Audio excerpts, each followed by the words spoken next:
Good morning. It's 11 a.m., June 24th, 2017, and this is the Bring Your Own ID Identity Workshop. And we have, why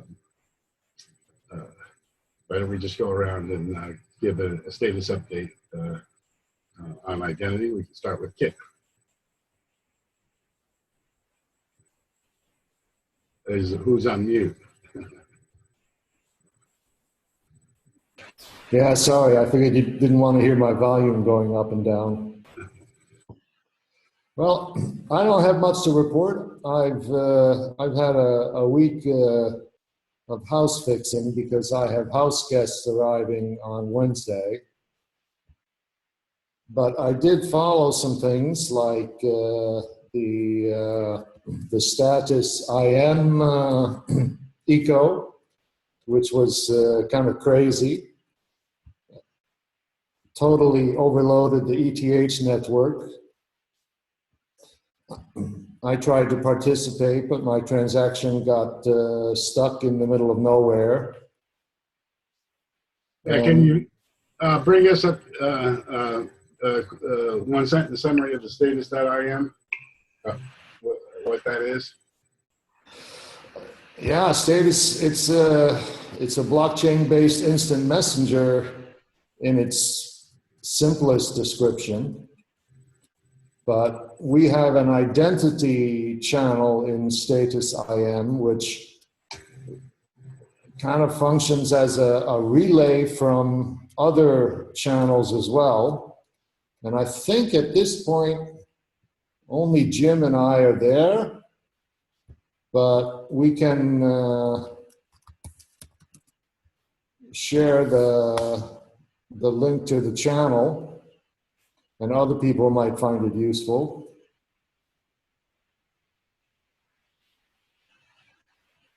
And, oh, sorry. Of course, it's telling me I have to log in. And it's telling me that the crowd sale or the ICO, whatever, eco is, has ended. Let me see if I can find our channel in memory here.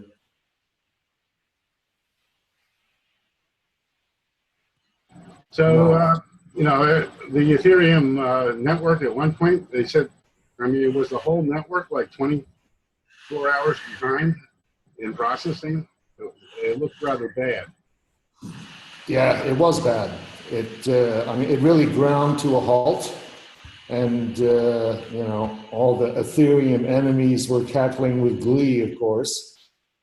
And I'm still not 100% sure of the technical reasons behind it. I saw and heard various things like it was actually a problem with the status IM contract, which handled the eco, that was causing some of the overload. And then later I saw a post from Vitalik, where he said this won't be a problem if we do this and that, and then things will run in parallel and they won't overload each other. But it was kind of an embarrassing moment for the Ethereum network, I think.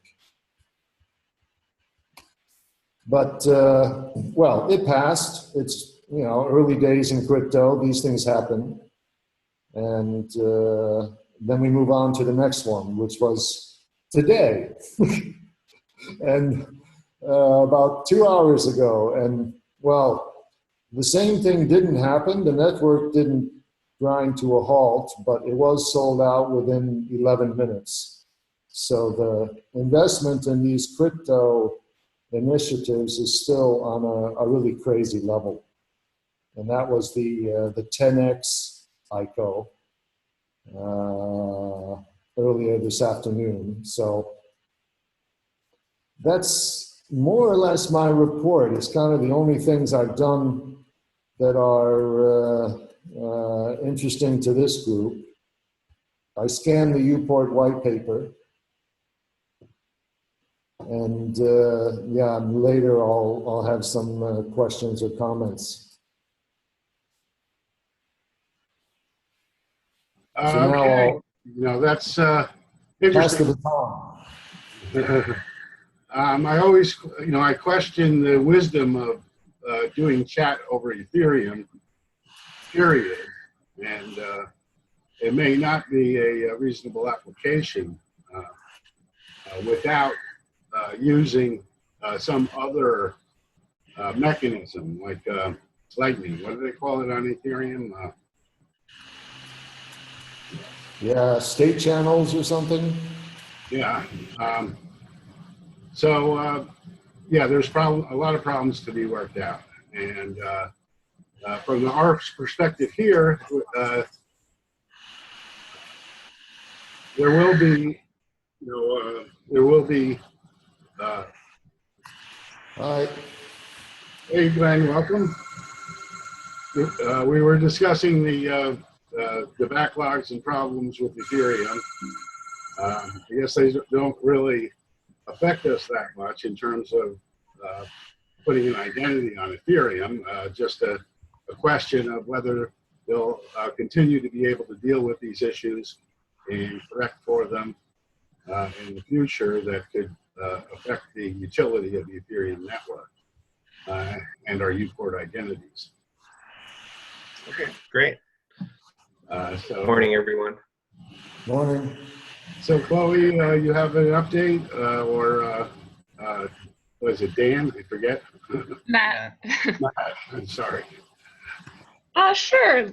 Last night I watched the introductory video on user feed. Leah told me it would be, I don't know, important to understanding everything, and I need to watch it again several times to like process it. And Lisa, Plant Eater, sorry, I call her Leah, Plant Eater, told me to ask about Parity and ask you to show me the dashboard for Parity.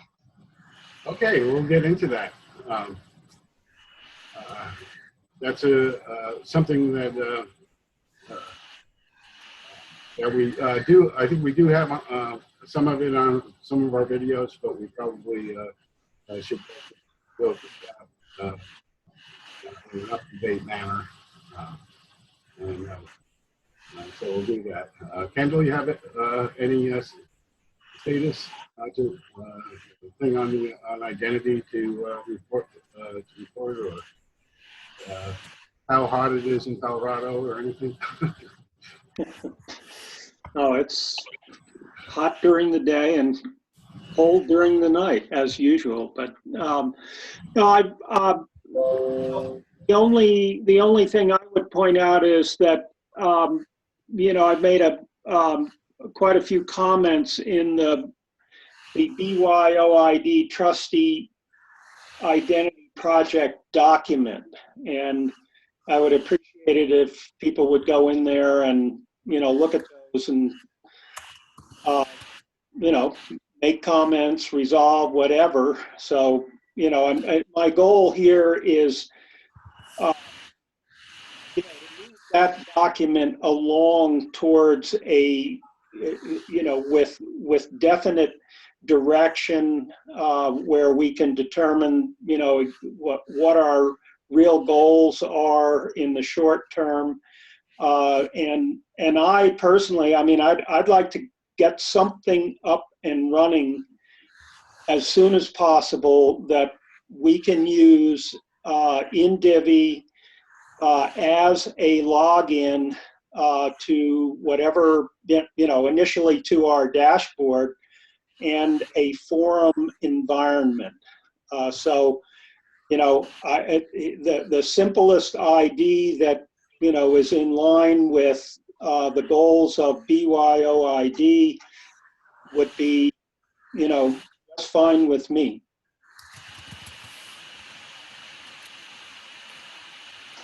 We're getting that hum again.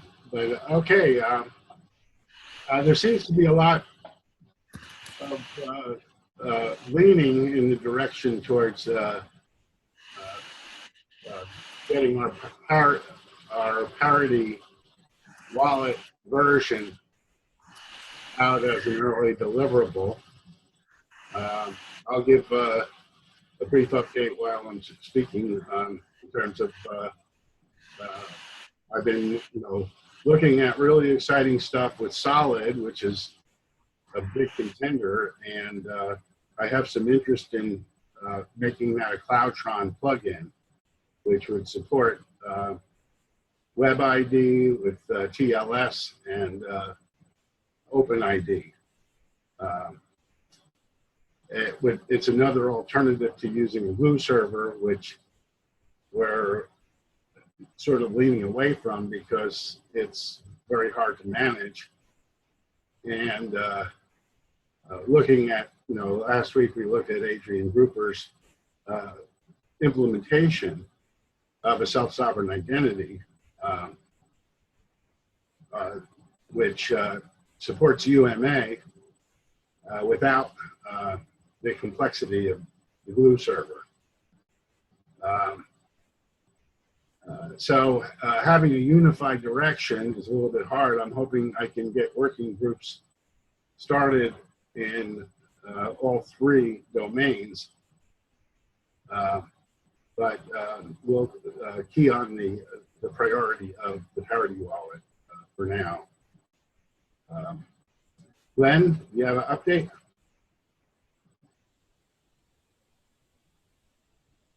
Let's see. I've been focused on Sovereign, learning how their design works, and really learning their design and their architecture. That's really then what I've been focused on. I've seen you, Jim, a few times in the different meetings that they've had. My focus is how would one implement that on top of RChain? Well, not even that quite yet, since RChain's I don't have it to play with to even go too deeply into that. But really, that is the focus, is understanding their architecture well, and that's what I've been working on. So the thought there is towards an implementation down the road, nothing in the near term.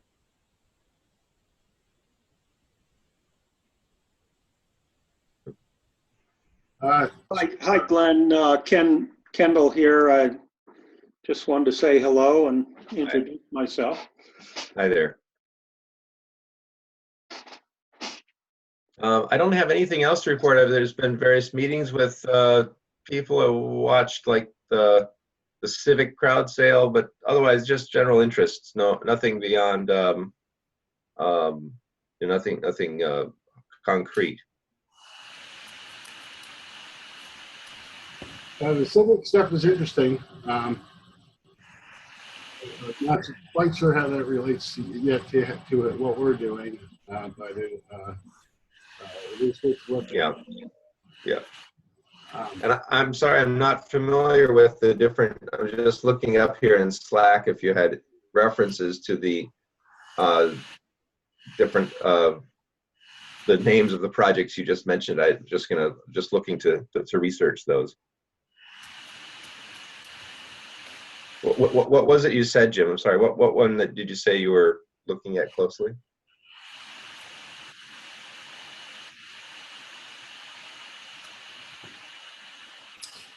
Jim, you're on mute.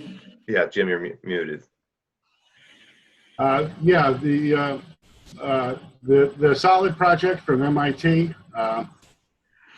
Tim Berners-Lee effort to re-decentralize the web, and the Solid server, which provides the permissioned access.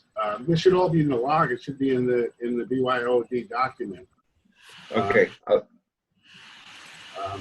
There's one, there's one, and what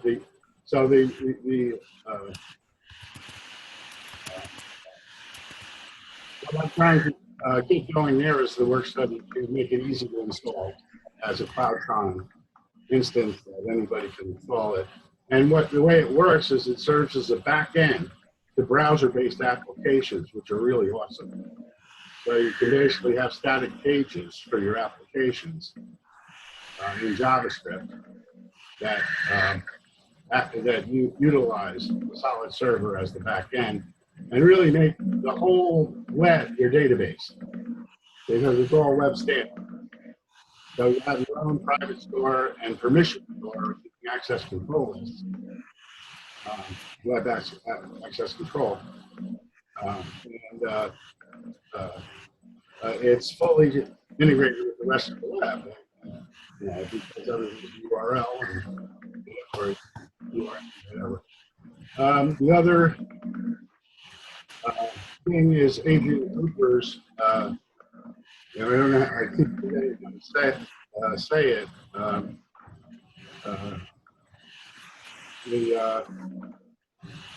We have the two links in.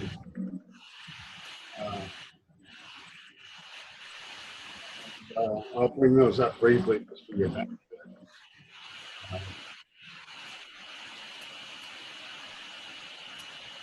Somebody's got a lot of, I think. Could be me. But I was on mute. I said he still had it. Okay, so this is Adrian Gruper's server. Adrian Gruper is one of the leaders of the IIW, somebody who's been in the identity space for many years, and he's a member of the Digital Life cooperative. He's developed this self-sovereign identity for the healthcare application, where it puts the individual in charge of their healthcare information. And it supports a Uport login, except that if I don't have any, right now it has to manually associate that account with the action. You're familiar with Uport, right, Glenn?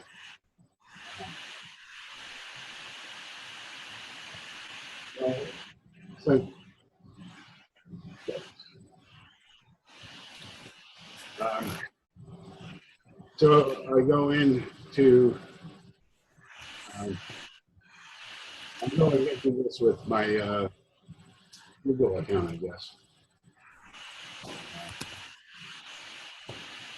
This is consistent with the bring your own identity, and we can see that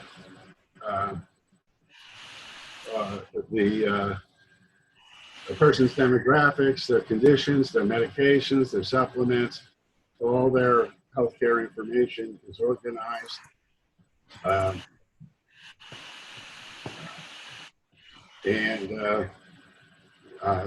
There's various using the user-managed authentication, they control who gets access to what here.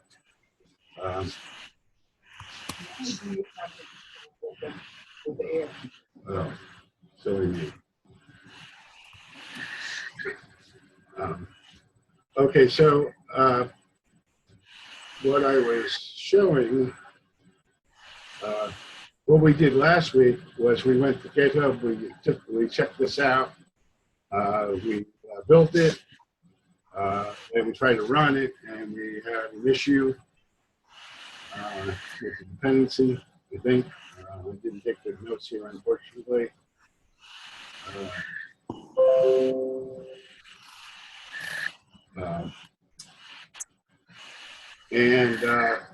I accidentally ran this command here under root privileges, which it warned us not to do. And subsequently, the server was compromised and became a bot, a mail bot. Well, no, it was our machine was launching a denial of service attack on the network. So I reset the machine, and we have to start over. So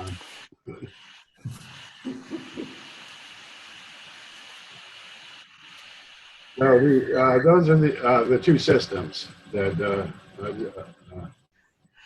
Any questions about those, Ben? Yeah, Jim, that login just a second ago, was that using Google or using Uport? I use Google because the part of the code that links the Uport ID to Alice's account doesn't work. Wow. Okay, and you know what? or to the, it doesn't link to the email. I think that's the problem. I think it's currently using an email link. Uh-huh.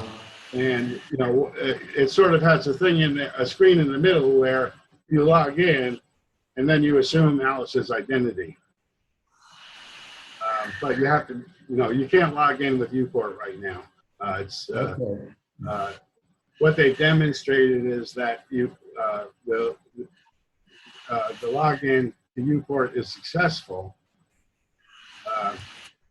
but it doesn't get connected with the rest of the software. How do I log out? Yeah. Yeah. Last week I tried it, and well, the UPort works, but you don't actually log in. Right. Yeah, that's. He's actually, you know, Adrian has said, you know, he'd be happy to give us access to the repository if we want to help with the development there. And we have to do an evaluation first and see if we have the, see if there's some meaningful way we can contribute and use it without really detracting from getting off the ground with the UPort ourselves. Yeah.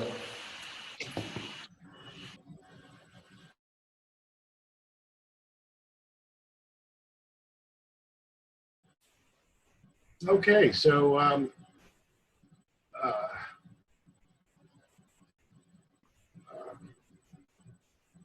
I guess before. I see the document for the notes to state. Is there an agenda I should see?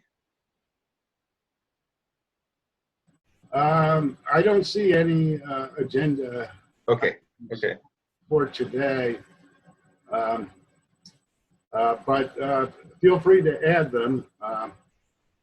The one agenda item that has come up is the Parity onboarding. Okay.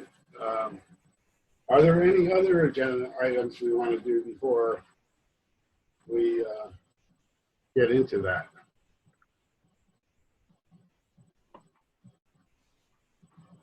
This is a sociocratic work study, so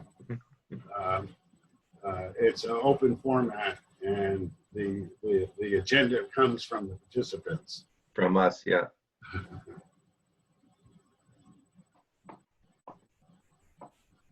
I don't really have an agenda, any other agenda items specifically.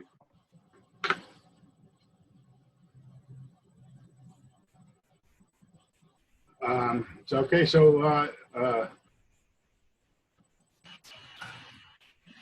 Well, actually, I have a question which Ken mentioned something, getting something off the ground fairly soon, which is definitely an attractive idea. And I know that we're going to be waiting a very long time before we have a running RChain that we can reliably connect to and use. And Ken mentioned using Divi as kind of a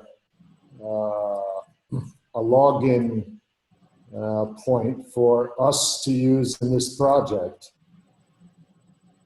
And well, I like that idea. It's as we can choose some system to use and then move forward. And what is the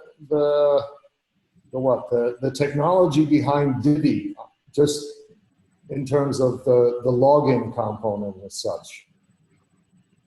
you're asking me? Okay, what we have right now is the login to Mattermost and the login to CloudRHOC. Okay, CloudRHOC is an LDAP-based identity, which we would need to integrate with our BYOid as basic Divi login, which we don't have yet. Okay. An interesting side is that the RChain Mattermost also gives members a well, it's running on the same Cloudtron system. They could also be given Cloudtron accounts to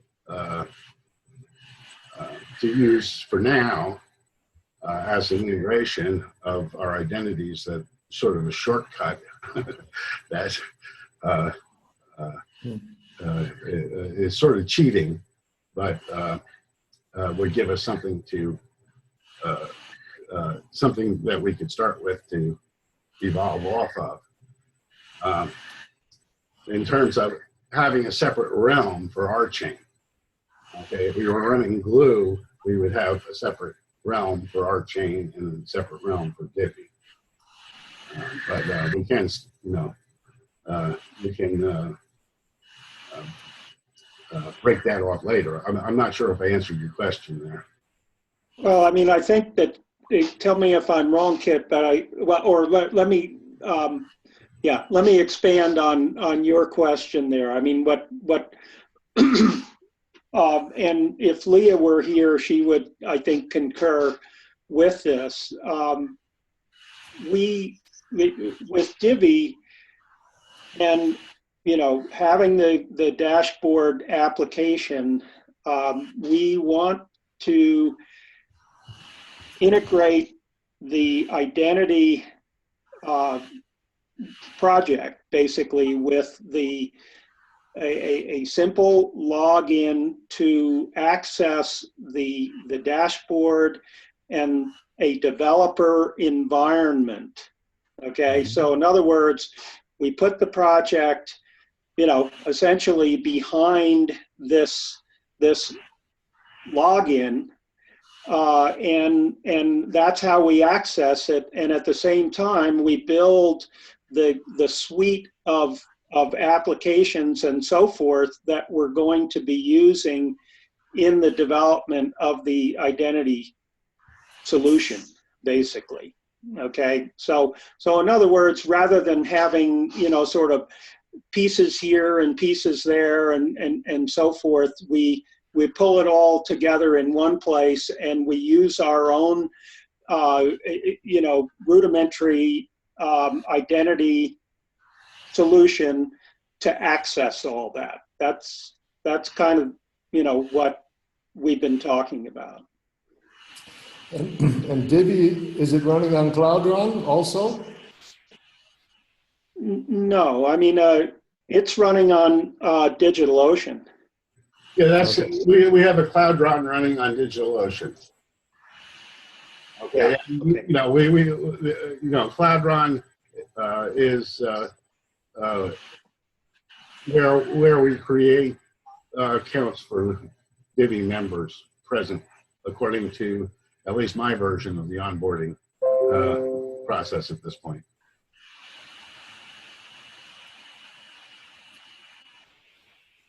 Okay. Yeah, and I mean, the intention here is to pivot any of these applications that we, I think we're able to do right now in Divi to pivot to RChain, as things become ready in RChain. So, I mean, we see it very much as a collaborative process. Yeah, and all of a sudden it's a reality where noobs have been able to run Rolang, compile, and run it. So it's a real landmark, and I'm excited by the fact that the RChain Noob Study Group actually was able to run Rolang without having any expertise, so to speak, or knowledge of computer programming, whatever. Right. Well, here's another question. Is there a blockchain in Divi? No, there isn't. I mean, we have Divi tokens that we have not committed to use on Ethereum today. We're doing everything in Google spreadsheets until we commit. I mean, you know, the token technology is evolving, and there's some issues with the new ERC 223 token standard that make it uncompatible with prior tokens, but the 223 is not ready for prime time yet. So the issue is, do we jump on the ERC 20 bandwagon, or if we can wait, if we can delay the decision, we can wait for the 223. So that's where we are with that. We were running on testnet before, and we could do that again, but at this point, you know, that's busy work as far as I'm concerned.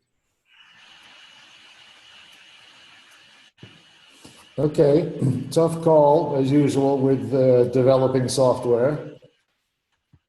I think when we, you know, when we get further along with the wallet, I think we're going to introduce a coin, but I really have to work it out with Greg and Jordy so that we don't get ourselves into a box. Right. You know, because we can clone a token and evolve it with the mini-me process, we can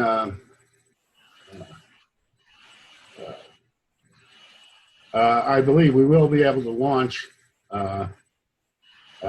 avoiding the issue, the incompatibility issue, and later forking to a 223 if, you know, when we want to. But you know, it's a little bit tricky, and we're not really at the point of doing it yet.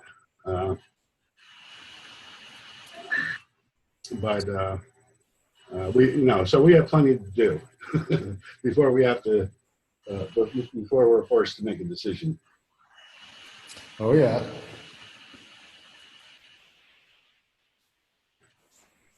Yeah, but I mean, that should not get in the way of deploying a simple identity solution for logging into whatever we're doing or whatever platform we're using. The process is now is that, you know, somebody registers for Divi. We send them Divi tokens to an Ethereum address. Now, we can't send them Divi tokens because we don't have Divi tokens right now.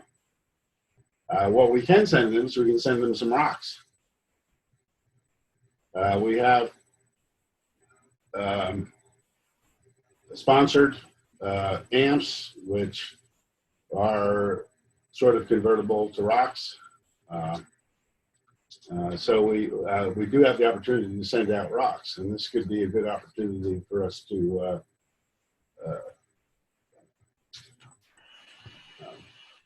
link an Ethereum account with an ID. +1 on that. Okay, so so we'll do that at the end of this call. We'll send Chloe and Matt some RHOCs, and then they can give them the option to trade those for amps to if they want to cash them out. I have a question. What are RHOCs and amps?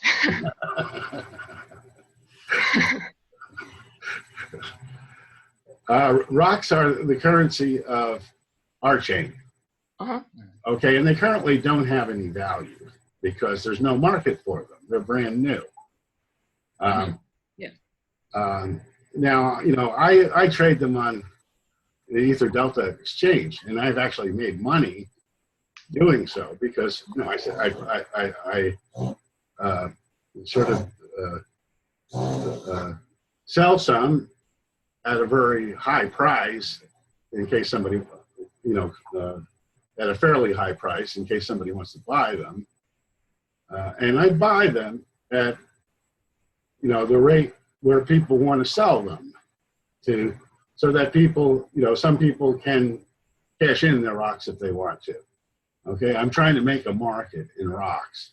Mm-hmm. And, on the one hand, I'm spending my own money to do it. And I should say, why am I the only one who's buying rocks on this exchange? There's got to be somebody else who wants to buy rocks. But I've actually made money because the market is so small that if somebody wants to buy a lot of rocks, they end up buying them at my high price. Mm-hmm. And I make a profit. I have more rocks than I started with. Significantly more rocks than I started with as a result of the trading. But you know, in my view, okay, you know, in the view of the co-op, the rock is worth 10 cents, okay, each. So, you know, if you get, you know, $10 for participation in a work study, that's 100 rocks, right? But my own belief is, well, a rock is certainly worth more than an amp, and the amps are going for 50 cents. So you're really getting $50. You're not getting $10.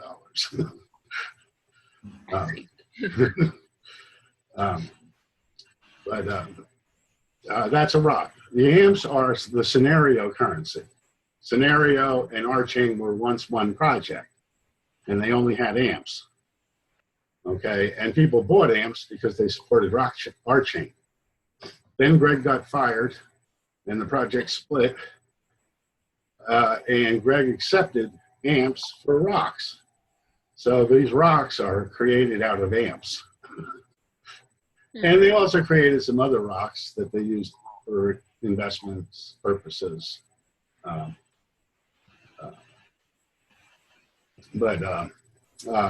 you know, there are all these amps that we traded in, they can use now to pay people because amps have a market. They've been around for several years. Mm-hmm. Okay, or a couple of years anyway. If you're, you know, since you're looking to spend the money and forego the fortune that could be made if you kept them, you can trade your rocks for amps, which you can sell on the market. Thank you. So, but currently it's not a one-to-one, okay, because of the 5-to-1 discrepancy in the value we're giving. So hey, Jim, I'm going to have to go now.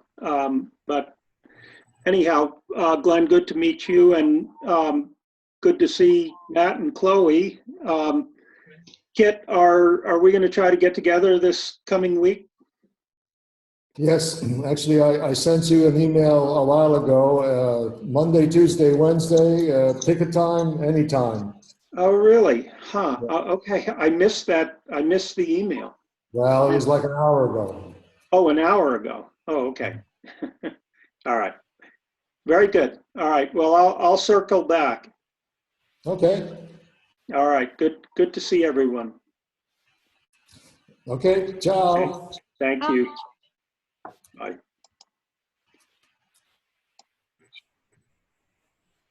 all right. Any more questions, issues? Did that answer you? No, you answered my question. Okay, so if there's nothing else, I guess we can, does anybody have anything else before we move on? Oh yeah, I'm sorry, I put an agenda item on there. The social ledger. This is very relevant, and I think I showed some of the social ledger stuff last week. I guess I'll just give another brief introduction to it.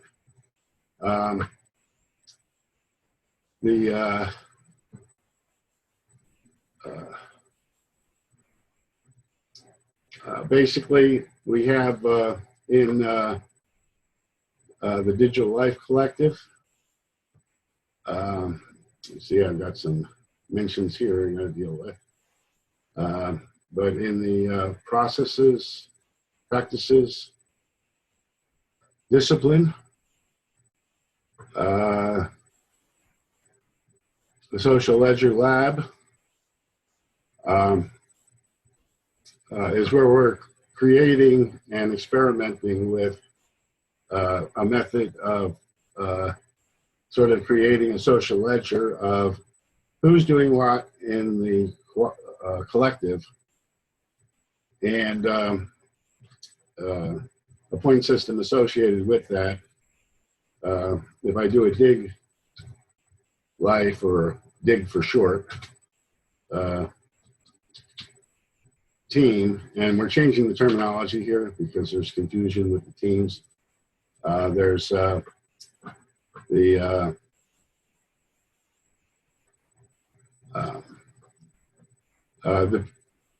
notice we have 15 members of this channel, but only 4 members of the team or the circle. And this is wrong here. We have 2 work leads. We should only have 1 work lead and 1 circle lead. So I'm going to make Joe Chen the circle lead. No, I'm going to make Michael the circle lead. Okay, and now that brings me to a graph showing Michael's connection to everyone else here, and it shows we have some disconnected circles and disconnected people. This is really in multiple teams. Oh, look at that! He got our pictures on the diagram. That's sweet. Yoshim is doing an awfully good job with this.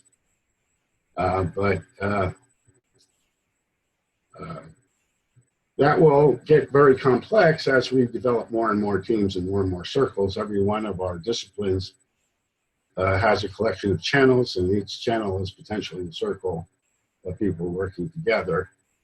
I can look at the actions in the circle, and I can see do a dry run, social ledger improvements. This is my plan. As you can see, we're playing with it,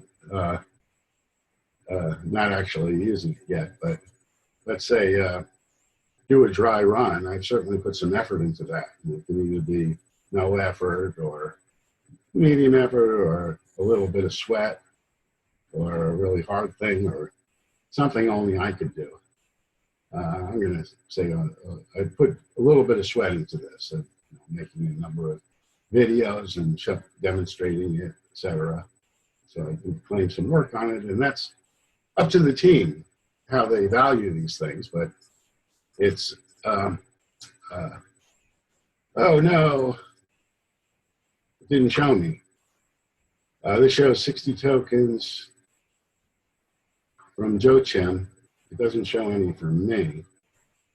I'm going to reload this page just for the heck of it.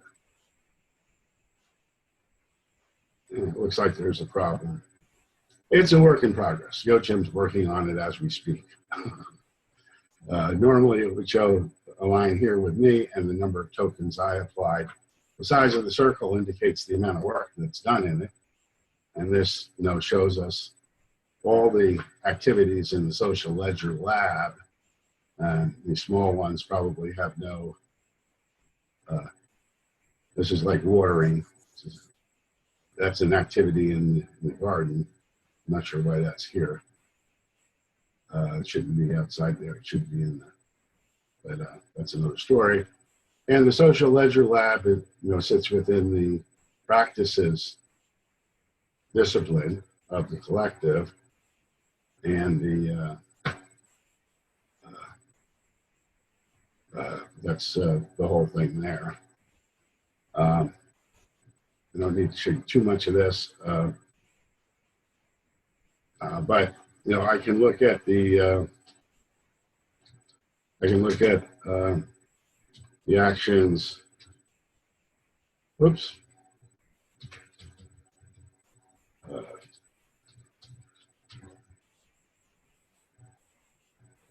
For myself,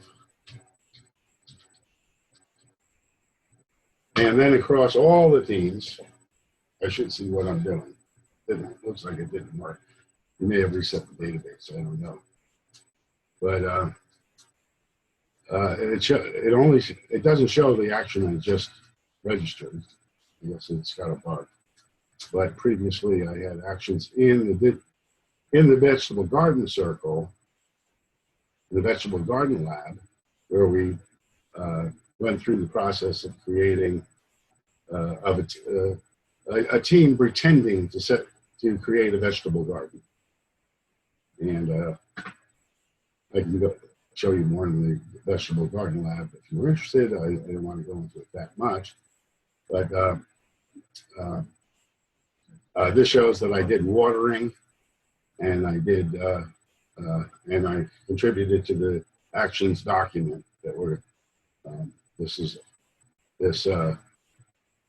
symbol means a document. I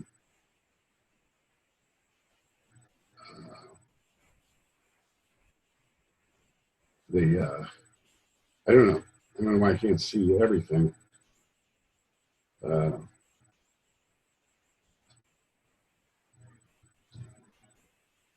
You've been fairly active with this digital life? Yes. Yeah. Oops.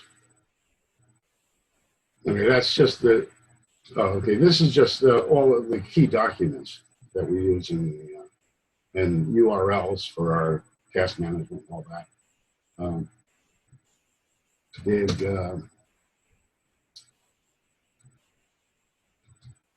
I do dig help.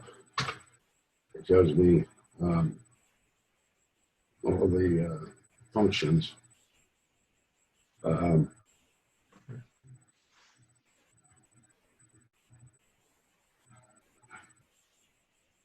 So I don't know why it doesn't. I don't know why it doesn't show. If I can, if I look at the norms of the group, I can look at see the norms done here, and these are the norms for this channel, social ledger. No shouting and yelling here. I think that's directed at me. I tend to get loud. Thou shalt not kill. I think that's probably directed at Michael. No. But I can also do /dig norms.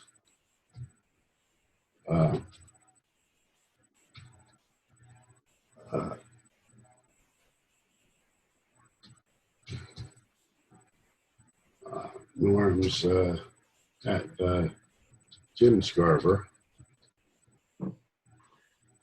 Have you heard this group? Have you seen them discuss verifiable claims? Is that so within in the identity group we're doing that. This I'm talking about social ledger because in the philosophy of RChain, you are what you do. This is the ledger of what you do. Right. we have the issues here of privacy. If we do a circle, we see that the group has decided that it's an active circle, that it's open to anyone in the collective, and that the content sharing is public, or it could be private to the circle or private to the collective. Okay, so we'll be building, in essence, a reputation from the activities that a person participates in. You know, it becomes part of their resume, who they're connected with, and all that kind of stuff.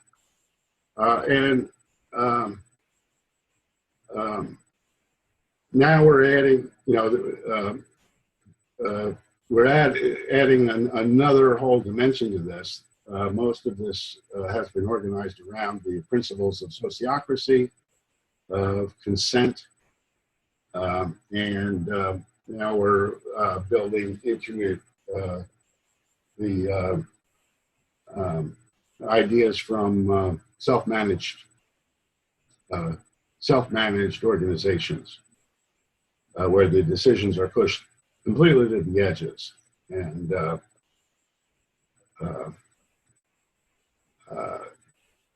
the social ledger sort of becomes an integral part of the identity. The tokens, rewards, and if you'll notice that we have enacted tokens and entrusted tokens here, where people can self-claim activity. Like I can say that I support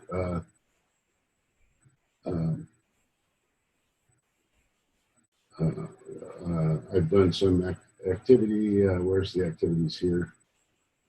Well,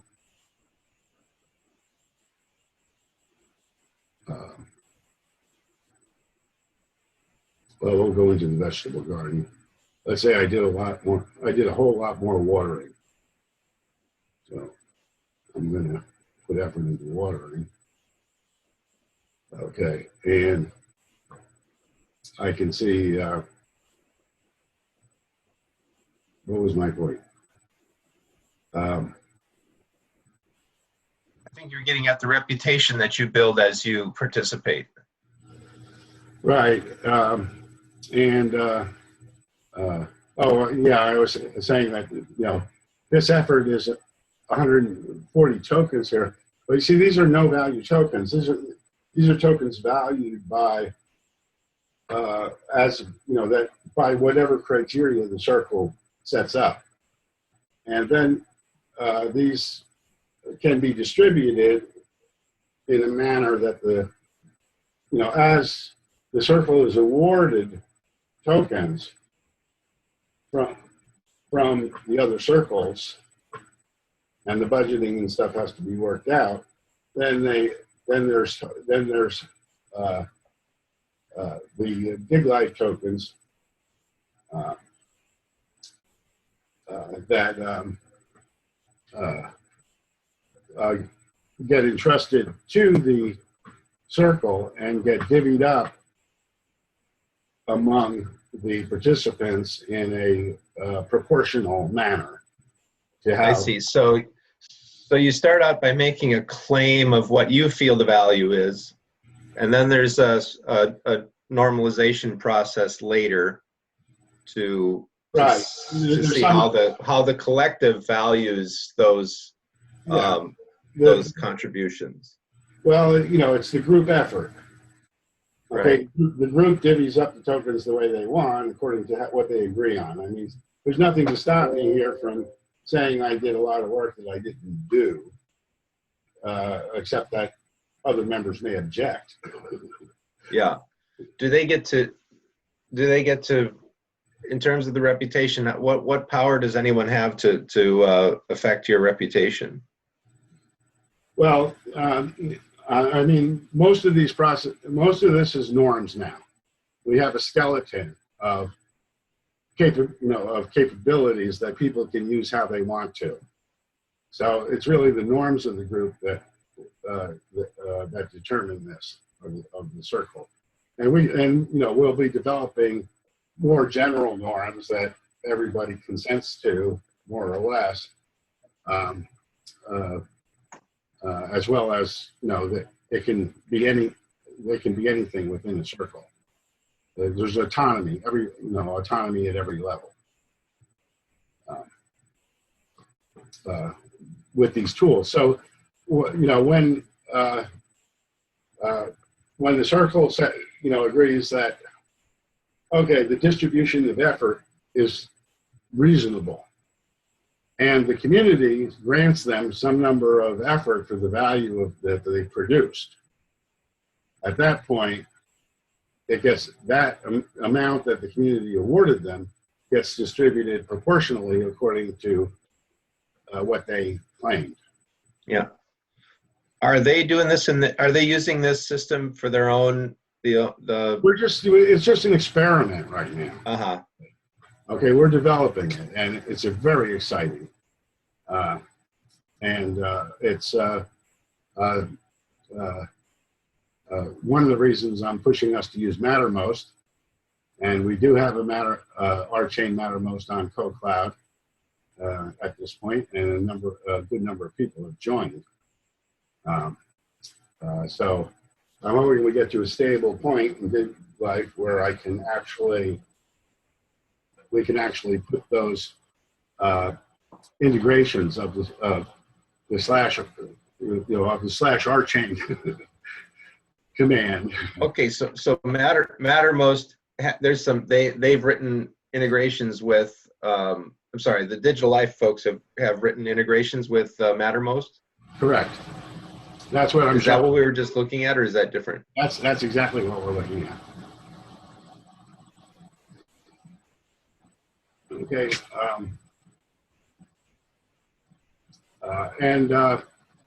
This, as a direct analogy, I mean, this is something that we want to align with the RChain identities in terms of you are what you do. And, a mechanism of recording actions here, keeping them private within the circles, as private as the group wants it to be, anyway. Right. Or the individuals want it to be. Yeah.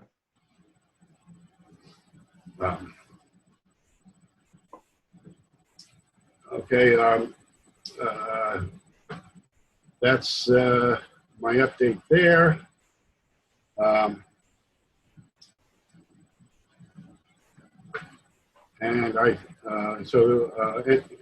Do we have anything else on here?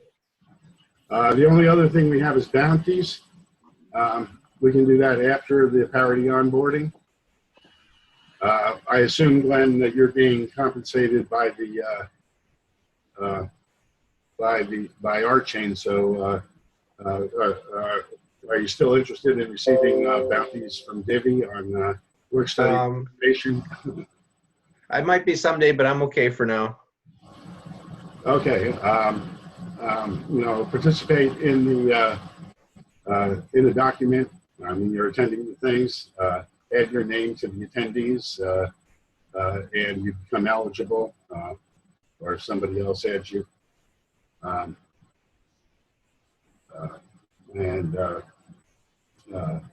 Yeah, I get it. So you're trying to run it a little bit like the Digital Life approach.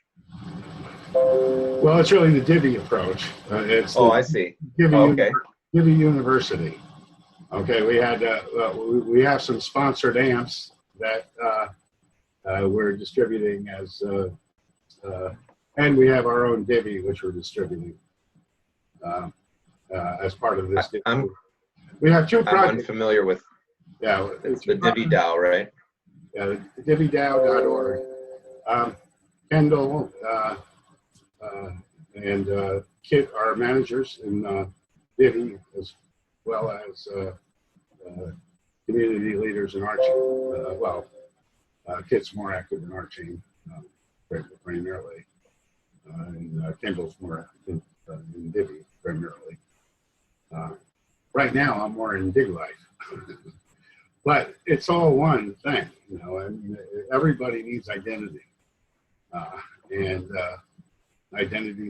your identity needs to be universal. And RChain is the way that we're going to realize it.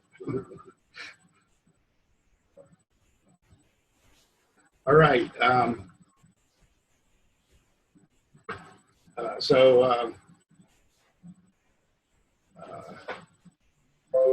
Moving on to installing Parity. Matt, Leo, have you, Chloe, have you, sorry, and the worst of names. Have you installed Parity? No, not yet. Okay. And I think it's parity.io. Mm-hmm. Is that right? Oh, I don't know. I can't even spell it now.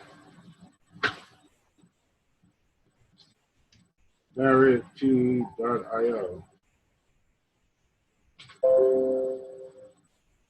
That looks like it. Okay, so we have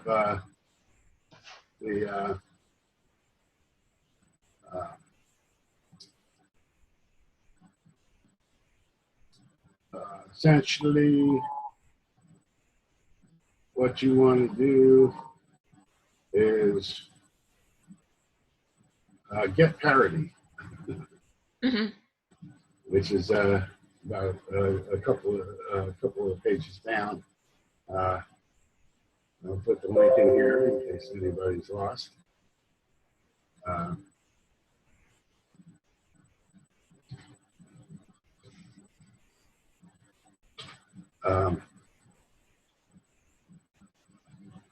So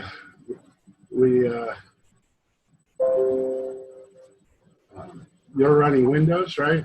So Mm-hmm.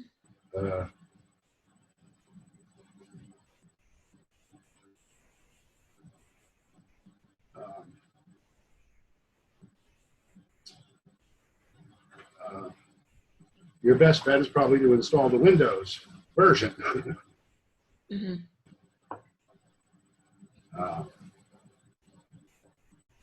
Which I have installed on my machine. And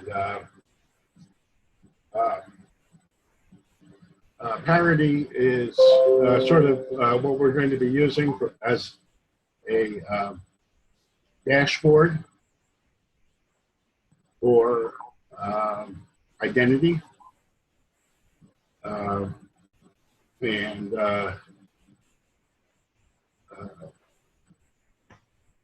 You might want to share your screen, and we'll go through installing it, and I'll send you guys some RHOCs.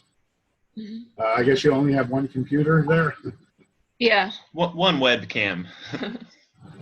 Well, if you could do it, if you had another computer and can do this at the same time. Okay, yeah, we'll do that. Trina. Yep.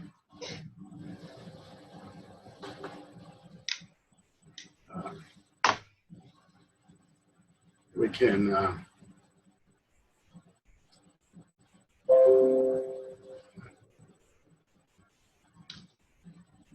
and you can share your screen, Chloe. Okay, let's see. Your screen. Is it working? Not yet. Oh. There you go. Parity.io. Or click on it in the notes. No. Wait, can you do it? Where are you? Where's the?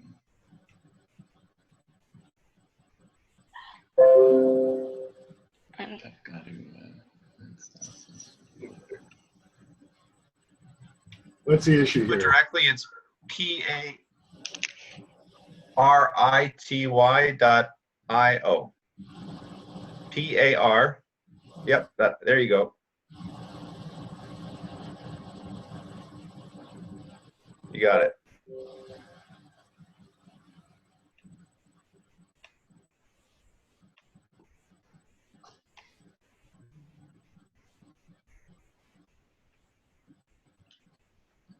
You passed it. Windows. Oh, there you go.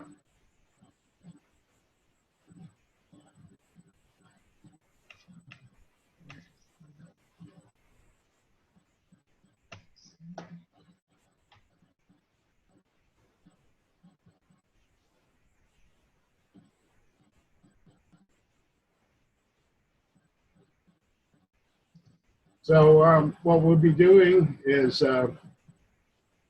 creating our own custom version of Parity. We're going to clone the repository, and we're going to tailor it for Divi and RChain and Diglite.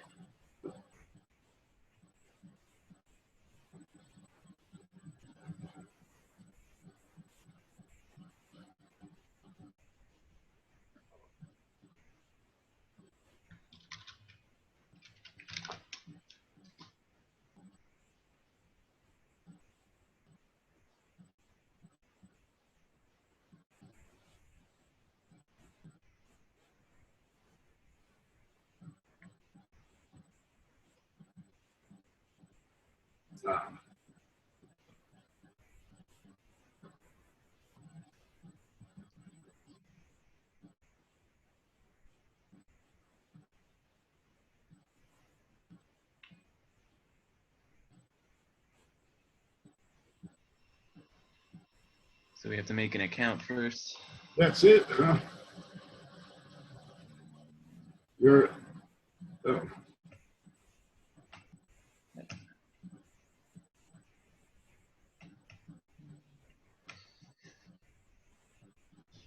Write your account name.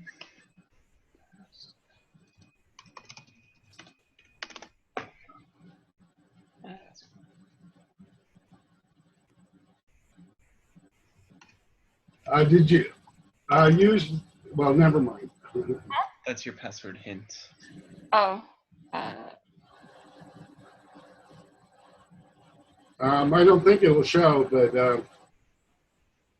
you can stop share if you want to put a hint in.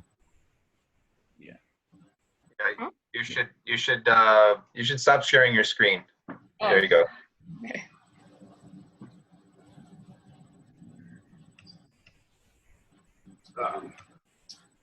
So you know, the basic customization of the home page for Parity is fairly simple in that we want to provide the links that all our community members need.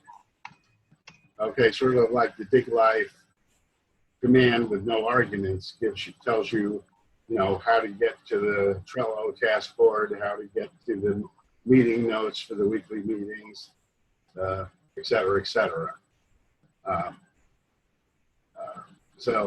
And common decentralized apps that people use. The current homepage in Parity gives you a bunch of distributed apps that you may want to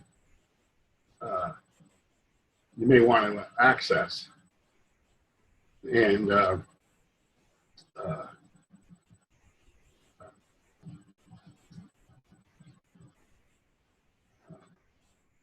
we're just adding to those the ones that are links that are specifically for our community, and any contracts that we develop on Ethereum for our communities, we would want to have preloaded into the Parity, into our version of the Parity wallet.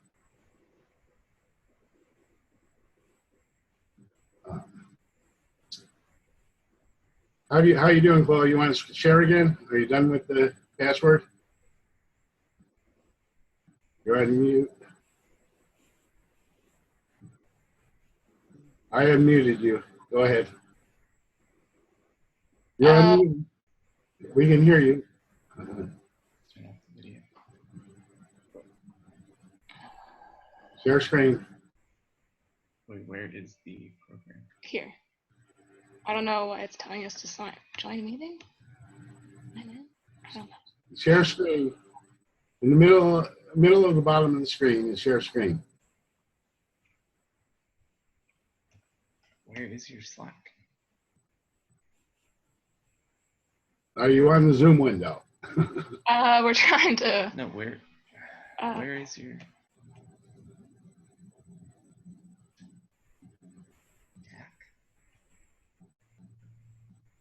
How did you sign in the first place? I don't know. You should click on this, and it should. Okay. I don't know. Sign back in, I guess. You have in your tray. There's a Zoom, and you just have to click on it, and it'll bring it up front.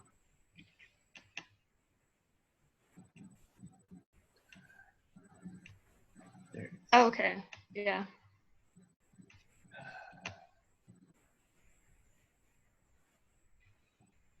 Where's your- Go back. Okay. Just cancel. No, Cancel. just Cancel. You can just cancel the screen. Cancel?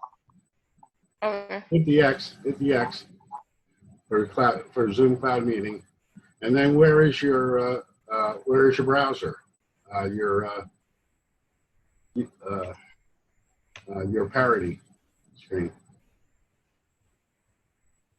Parity is the last tab there. There you go. Okay, so you created an account. Okay, so now you want to copy that address. So you see where the copy symbol is to the left of the address?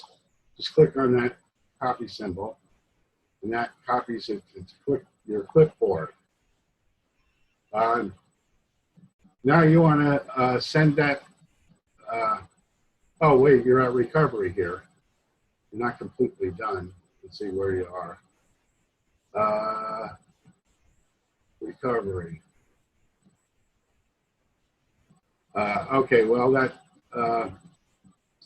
stop sharing.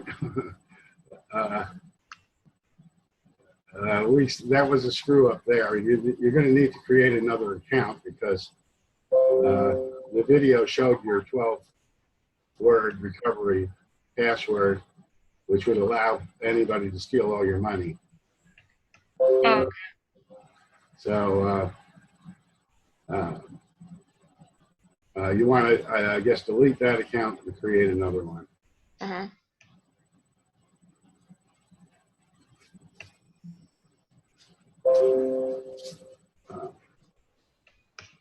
Sorry about that. You should have remembered that it might show that 12-word recovery password. And you're going to have to copy and paste. Okay, as soon as you create the new account, copy and paste the address into the chat so I can send you some rock and I'll show that on my screen. Okay. Oops.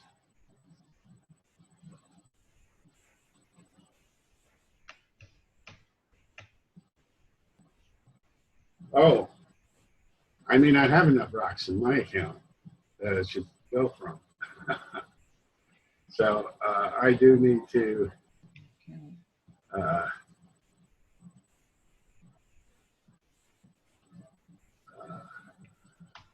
Why don't we just create yours?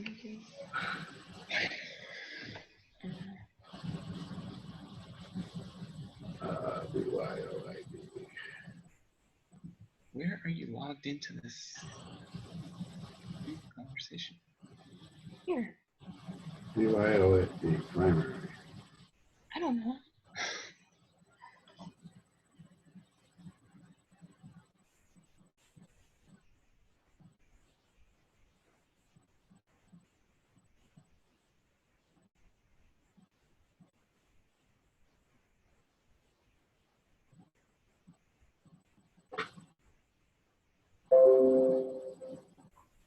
Say, guys, I need to drop off. Good to see all of you, and have a good rest of your weekend.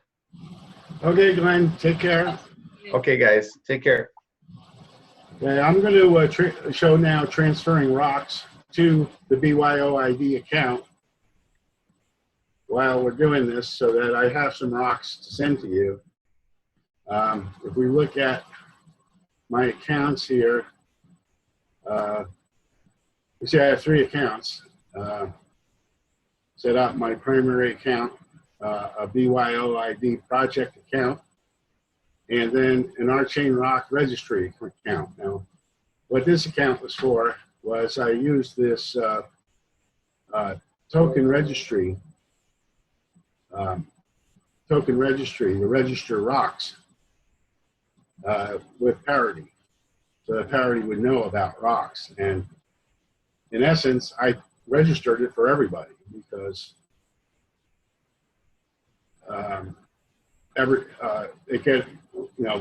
putting it on the registry makes it available to everyone's account. And I don't know if I should show that. I'll show it briefly here. Token registry, I can look up a token where I can register a token. If I look up a token, I have to get a 3-letter name, and I put in ROC because it was available. Hello, it's not typing. There it goes. I query, and these are the parameters associated with the RHOC registry, so it knows how many decimal places it has, which is most of the tools we use don't know that. We always have to add 8 zeros to the number of RHOCs when we use it as an integer. Because 0.1 RHOCs doesn't have a representation in binary. It's a repeating binary fraction that has no exact representation in binary. So it stores it as an integer with 8 zeros times a gazillion, whatever it is. And we could add metadata here. I need to get the symbol for the RHOC and add the symbol, add the image. That's the symbol for a RHOC to complete the registration. I guess anybody can add it. It's open. So I added the RHOC to the token registry, and that was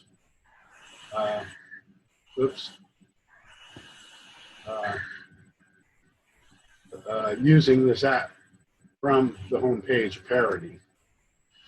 And then I have, so I created an account just for that purpose, because I don't know who should own it. Okay, so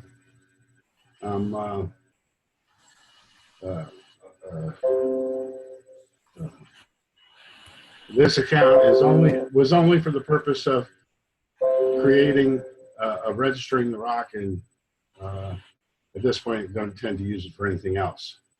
BYOid account is for this project, and then I have a primary account where I keep my millions. And I can see here that I have 144,000 RHOC, and the reason it knows that is because I registered the RHOC. Before that, I had to go through and paste in the contract address and do an access on the contract in order to see how many RHOCs were in it. But now it's smart, it knows that I have RHOCs. So now I'm going to do a transfer, and I'm going to transfer the RHOCs. I'm going to transfer RHOCs, and I'm going to send it to the BYOid account, and I'm going to put in 10,000. Now what, this says 0.0, huh? I'm assuming that it knows, because it knows the decimal places, I don't have to add 8 decimal places here. If I put in, if I put in 10,000 here,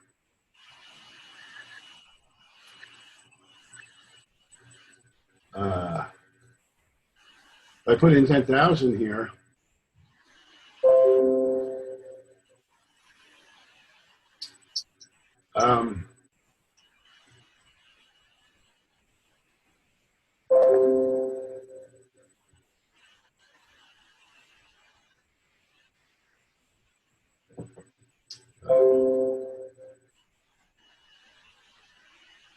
I don't know where it's getting this total transaction amount.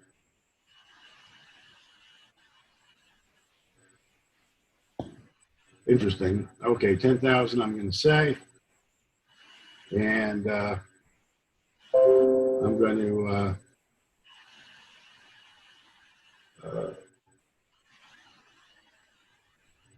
hit send over here on the corner.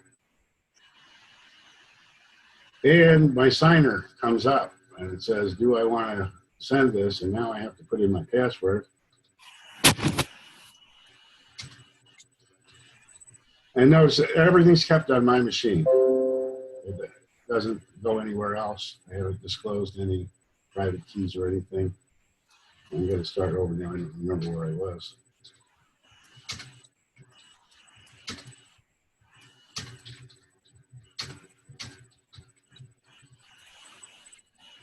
Okay, and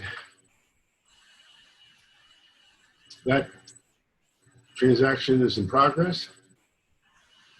And I don't know how the Ethereum network is behaving right now,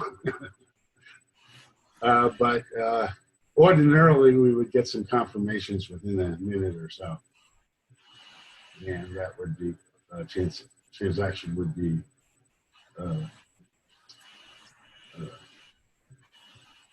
delivered. I got 2 confirmations already. Sweet. Ethereum is alive and well. Okay, so now if I go back to my accounts and I look at BYOid, I would want to see some RHOCs there. I see there's a transaction.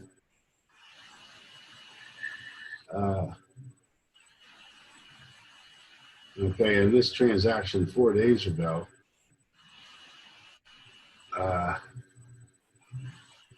was 1,256 units, which is one small fraction of a RHOC I sent 4 days ago.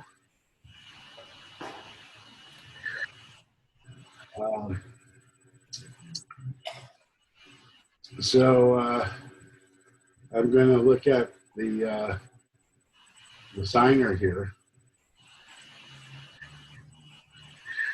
and I'm going to look at this, and I can see the UN value here has 8 extra zeros on it. So it was smart enough to add the 8 zeros so that this time when I transfer, it'll actually give me the correct number. Any questions on that?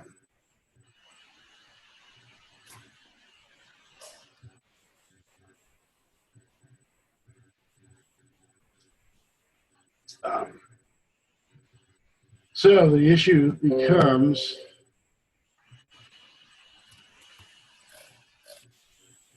really why those RHOCs haven't shown up.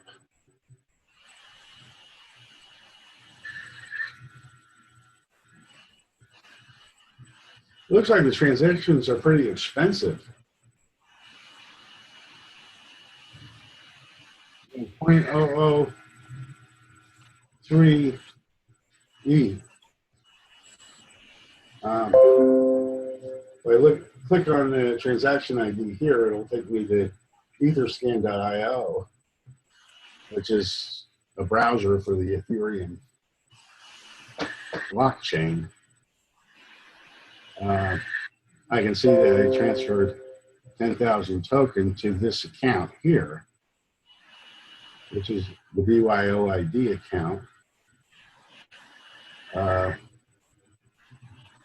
It used a fair amount of gas, and it cost me 82 cents.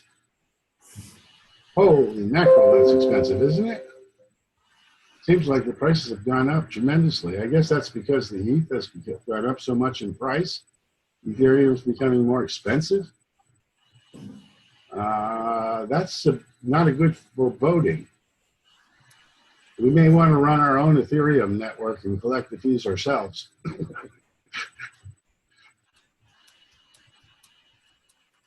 I don't know why. I mean, it does seem expensive, doesn't it? Yeah, it does. But it's the miners, huh? Yeah. I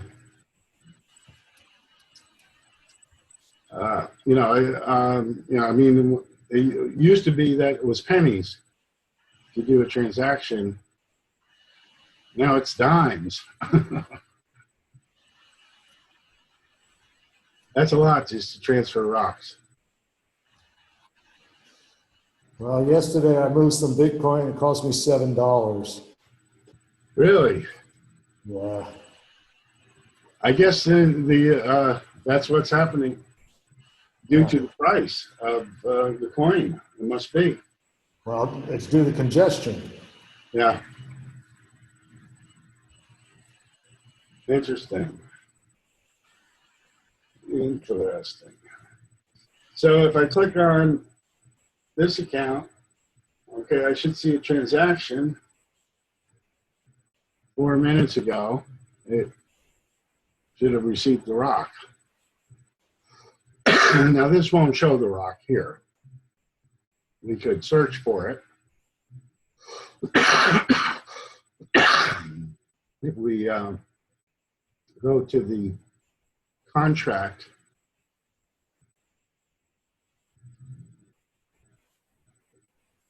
okay, we can see the transactions. See the one we did 5 minutes ago. It still doesn't tell us how many. We have to do a, oh well.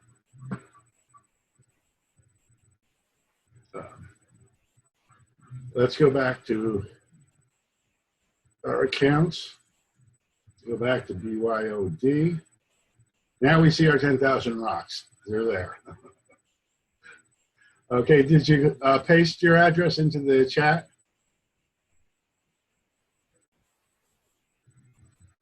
I wasn't able to delete. I'm still trying to figure out how to delete my account. Did you create yours, Matt? No, I'll do that right now. He's still creating his. We can just send it to you later, maybe. Just create another one, I guess. Okay. Yeah, Matt's creating one right now. Yeah, if you click on an account and you say edit, oh, doesn't let you delete it, huh? Interesting. Oh, there's delete. It's the last choice in the line. You show you? Account.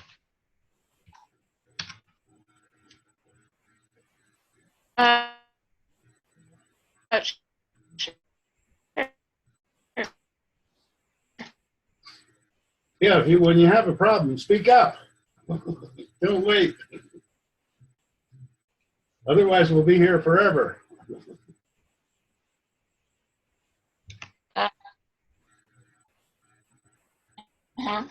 Sorry. How do you? We lost your audio, Leah.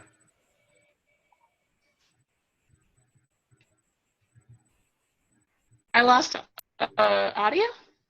Now I hear you again. Okay. You see my okay. You see my screen here? Okay. You go to accounts, Okay, you click on an account, and then in this row of options here, you can transfer, you can shape shift, which is like changing it to something else. Verify, edit, password. Delete is the last choice on the line. Sorry, I can't see your screen, but I clicked on accounts, and then what do you click on? You click on the account that you want to delete.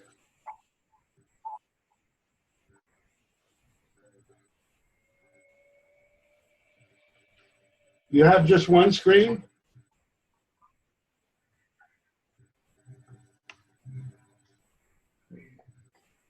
And then delete.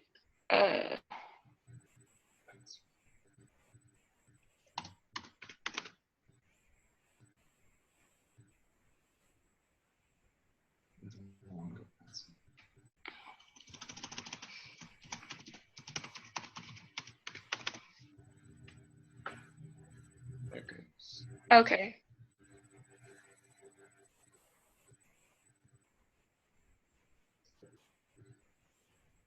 All right, and you're in accounts. You deleted it. You're in accounts. Talk aloud while you're doing stuff. Tell us what you're doing. Matt's creating his. Right, so you can just. Do you have your thing? I do, but.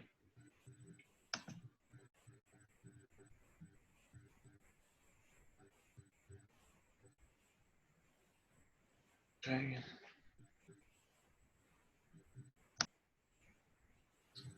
So Matt, if you have your address, you can send it to me. Send it to me in Mattermost or someplace. Where are we? Sure. Here, you want to just send it to him? Yeah, I'll send it. So.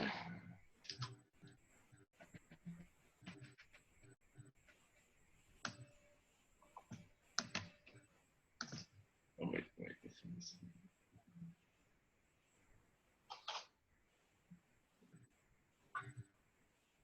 Wait, is that the recovery password?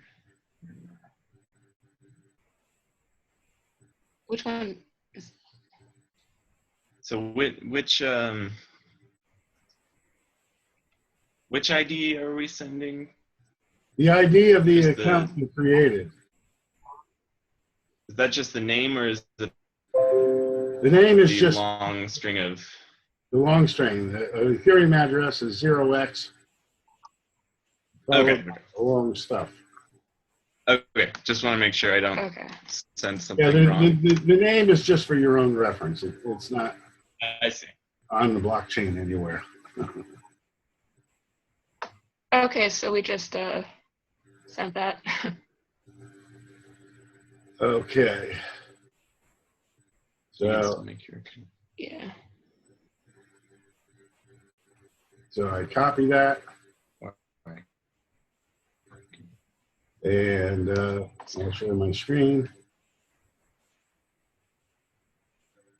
Okay, and I go into the BYOid account, which now has lots of RHOC, and I do a transfer.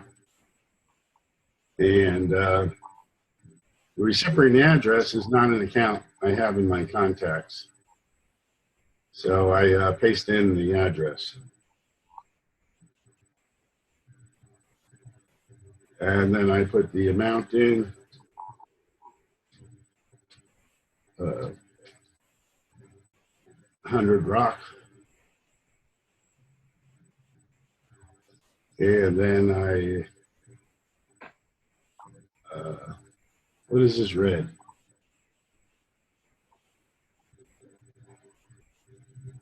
Oh, Ethereum. RHOC. It was red there because I said 100. I was going to send you 100 ETH, and I don't have 100 ETH. It's easy to make a mistake with this, so one has to be very careful. Okay, so then I hit send. I get to my signer, put in my password.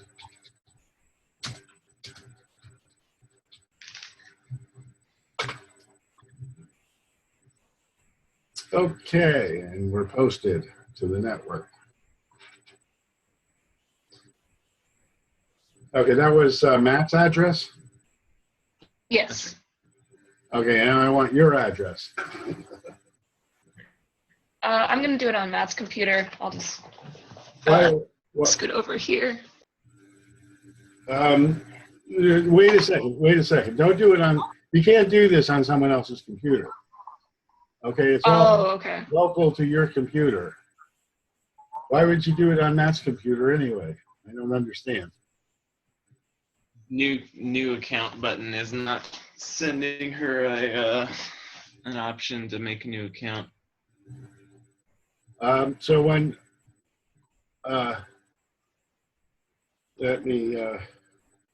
let's look at my screen. Now, you have just one screen on your machine. Is that your problem?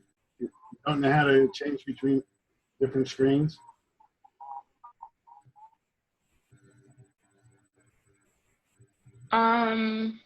Okay, in other words, I have, this is my, I just hit display my screen. Okay, now can you find Zoom in your taskbar and see my screen? Yeah. Okay. Now if I hit accounts here, I see my accounts, and I see an account plus button up here next to vaults, and I hit account plus.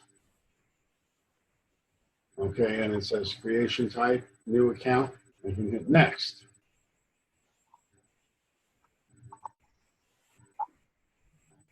You see that? Matt, you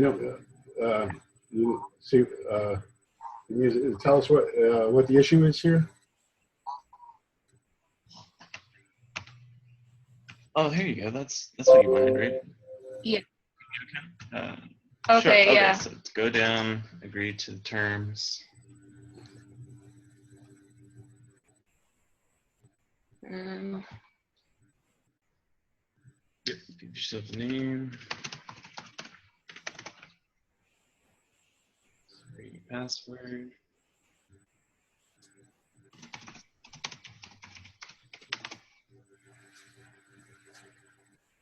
Verify. Yeah, there was just some lag on the account plus button for some reason. So then, once you address, you can click next. You might want to save that. The recovery.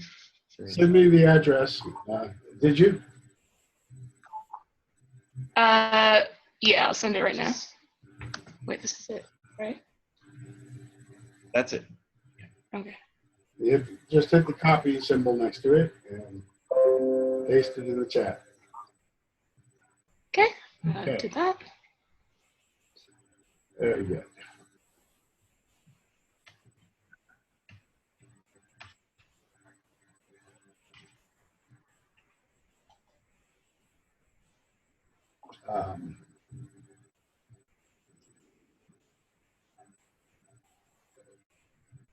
Oh, now what I want to do, I want to go in contacts.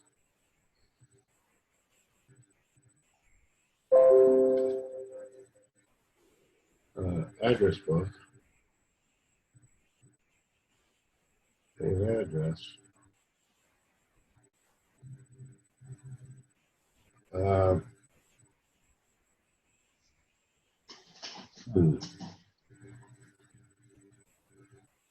I'm going, I should pause the video here, I guess.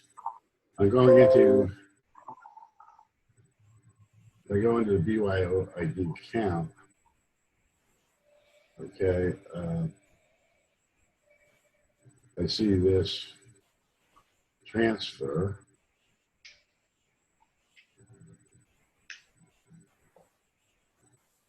And I want to name this address.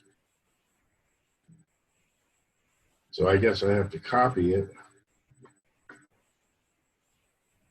And then I have to go to my address book, and I have to do add, and I have to put in, and Matt, what's your last name, Matt?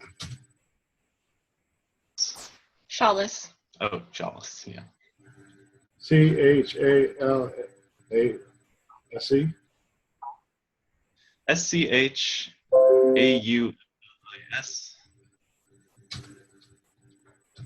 SCHALS. Let's see. SCHAULIS.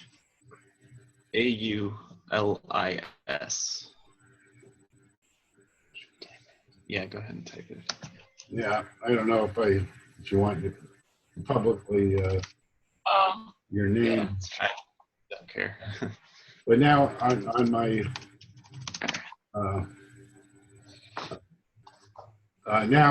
Matt's account is in my address book. I didn't send it.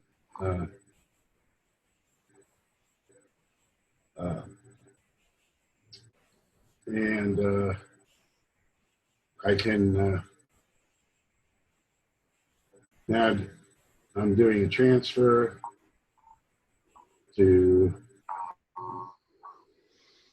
of RHOC to now. Whoops. How did that happen? Oh, I already sent to Matt. How did that? Okay, I copied that address by mistake. I guess I'm not sharing my screen.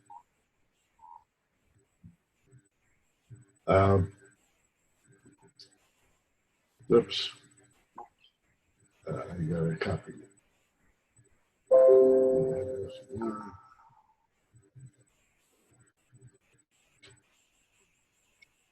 And Kit's back.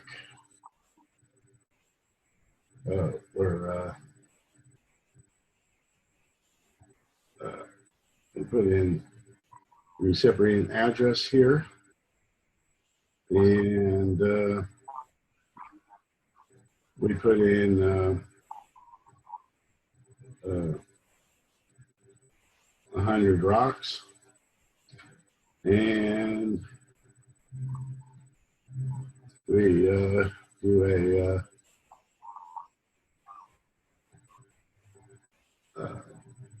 a send.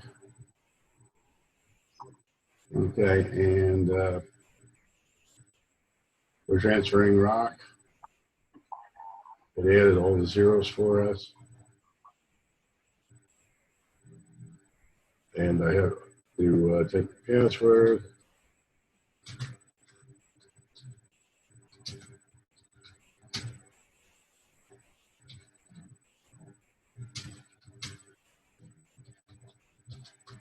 And I think I got it wrong.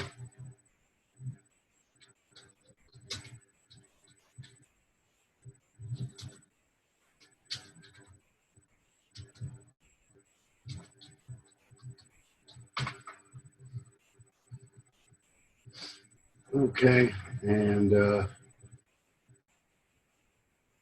now I want to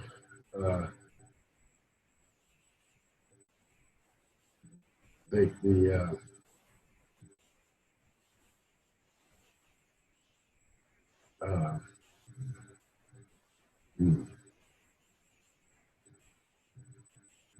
want to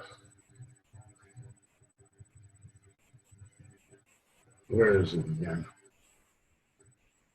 I guess it's still in my copy buffer, so I want to put to my address book, and I want to add an address, and I put in the network address, and I put in. Let's see, we lost your screen somehow. It just says Jim has started screen sharing. If you click on the camera in your tray, it should bring the screen share to the front.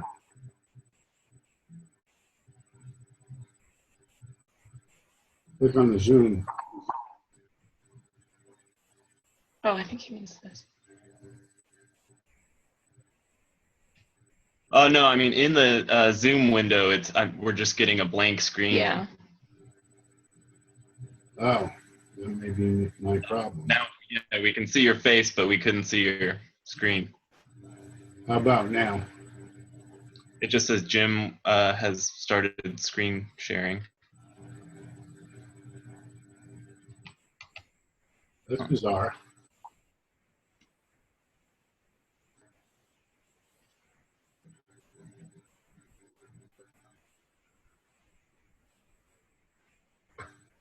I don't know. Should I try my other screen? Try one more time. So, so you're not seeing the screen. Nope. It's just blank. Could be lag. Okay, well, what I'm doing here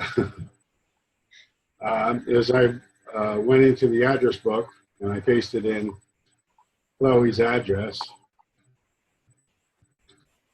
And I'll just put in Chloe here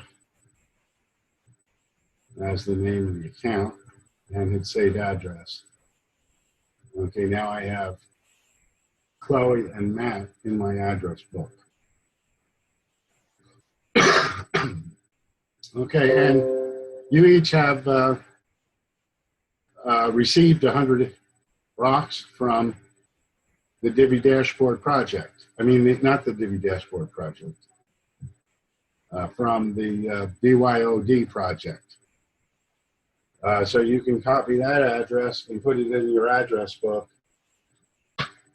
as the Divi address. Now, there's probably here, there should be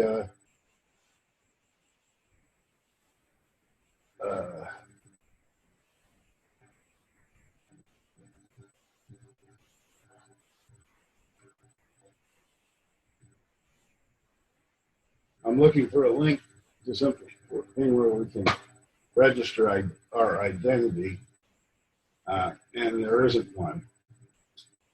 Which means either you still can't see my screen. Can you see my screen, Kit?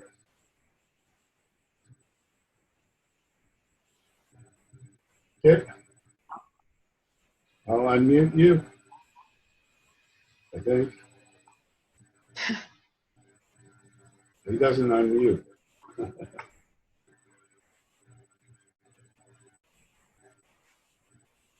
Yeah, you're mute. You're still muted.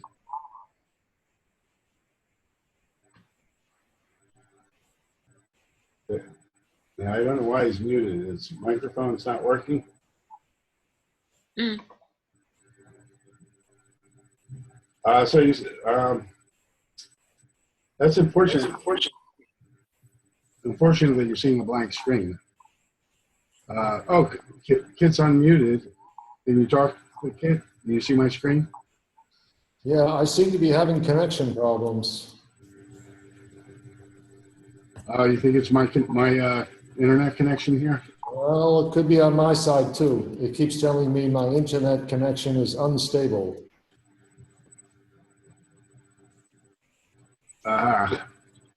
Okay, so if we we look here,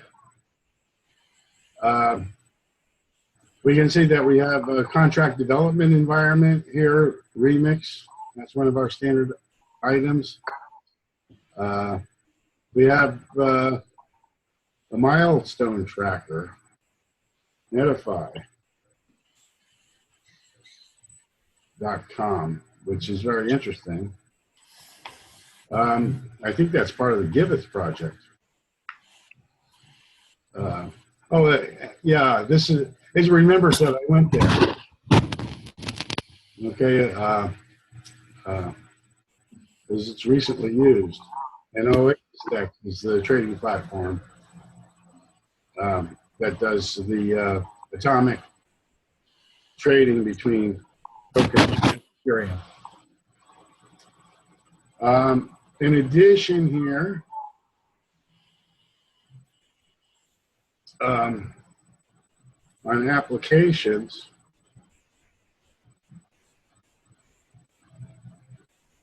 there's the global registry of addresses on the network, which is one of their built-in apps here.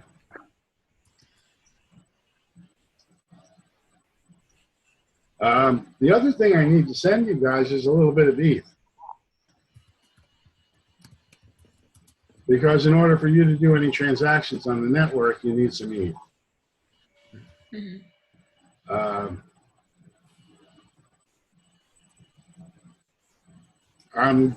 I've only got 0.042 ETH in this account, but I'll send you a little. We want to transfer ETH to Chloe 0.01. Send.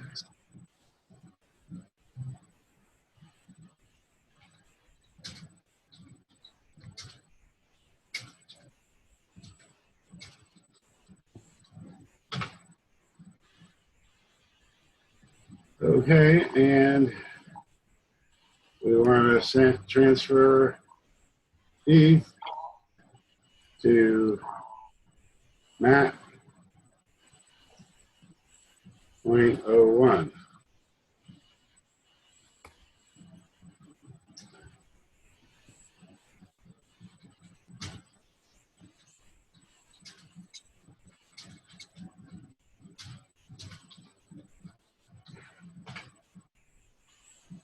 Uh-oh. Looks like I mistyped the password.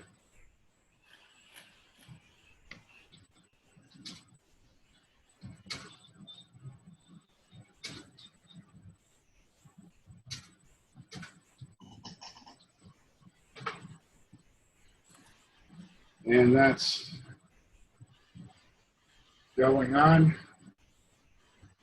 So you each have a little bit of ETH so that you can run transactions. And I think that's all that's necessary for you to basically be onboarded. We've gone well over our time, our hour. We'll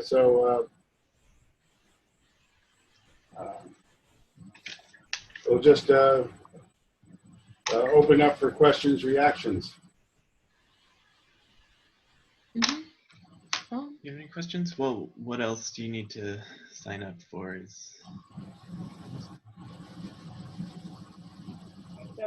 Yeah. Yeah. So what else should we be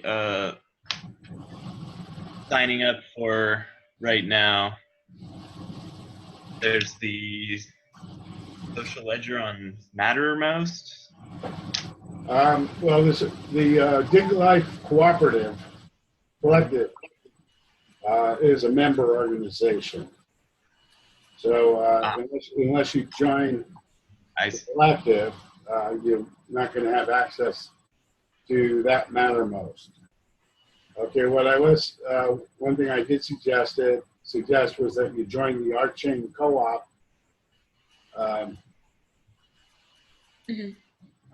Slack to follow the new RChain study group there. I think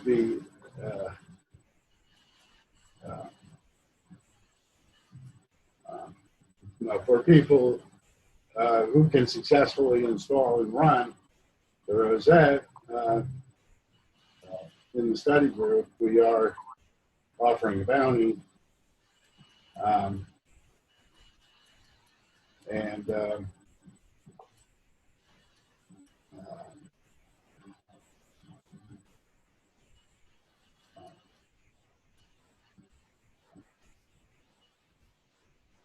certainly participating there would help develop your basic skills. Whether how interested you are in RChain and running RHOCs contracts and all that is something else. You may not be, but using Docker, for example, to run applications is a basic skill that you would get, as well as some basic command line skills going through that exercise.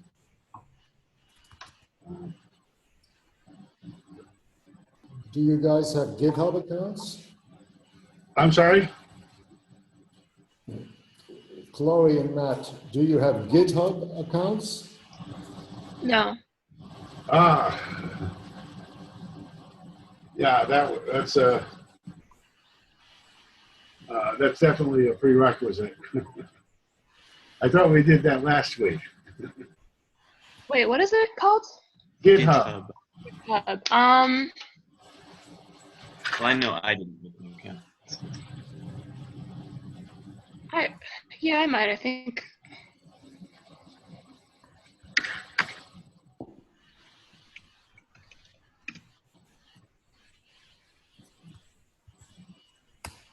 Yeah, I don't think so. Okay, then put that on the list. Yeah. Okay. So, yeah, we should put that on.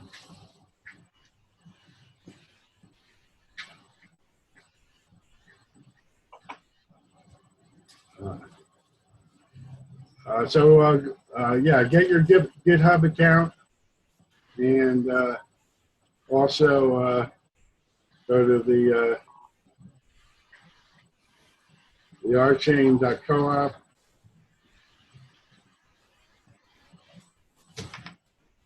Join Slack, and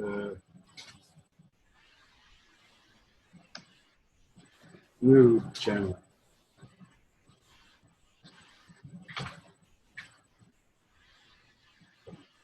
Okay.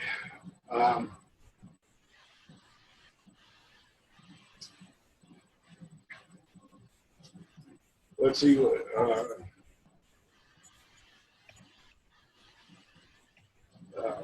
Did you install Git on your machine? No. How do you do that? Okay. I'm surprised that we didn't do any of this, because I can't keep track of what we did. As far as installing Git goes, if you make a GitHub account, you can do all the basic stuff via the web interface. That's, yeah.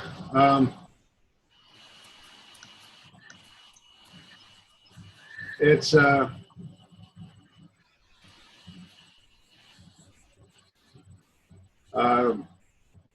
the main thing that the reason I think you need to install Git is to get Git Bash on your machine.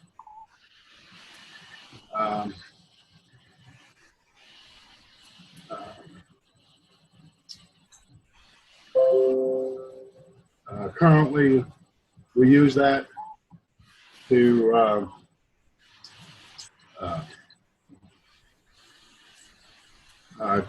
for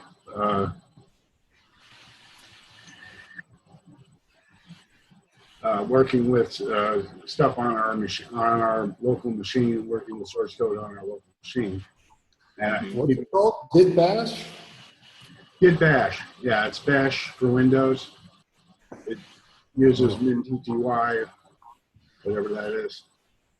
And, you know, it's funny. There's a different Bash or a version of MinTTY that comes with a lot of the tools, like for Windows, like Docker, which is the way we install a lot of stuff is through Docker. It has a version of Bash that it provides, and you have to use that. And there's also Vagrant has its version. It's another tool we use sometimes. But becoming familiar with command line and command line tools, at least basic ability to type and use the command prompt is something that we're going to gradually get accustomed to. If you're installing and running software off the net, very often you clone it from a repository on GitHub onto your machine, and then you run it on your machine, or make changes to it on your machine, and then you can make a pull request for that back to the original repository or our own repository. In some cases, we'll be having a repository on Divi that is a version of what's on RChain, or a version because basically we don't have the power to merge pull requests on the RChain network except in the members project. We can't create, until an official project is created, we use our own repositories or the Divi repository or the stuff we publish. And we'll be using GitLab a lot in the future, which is sort of our own version of GitHub, which also supports the same Git functionality that GitHub supports. Jim, why don't we wrap this up? Yeah, I think that's a good idea. The only thing left to do, I guess, is to sort of update the spreadsheets. You guys are going to have to also set up spreadsheets for yourself. It's a double entry bookkeeping system. But we can do that at a future time. Okay. Okay. Yeah. Okay. All right, thank you. Take care. Good luck with Bye. it. Bye. All right.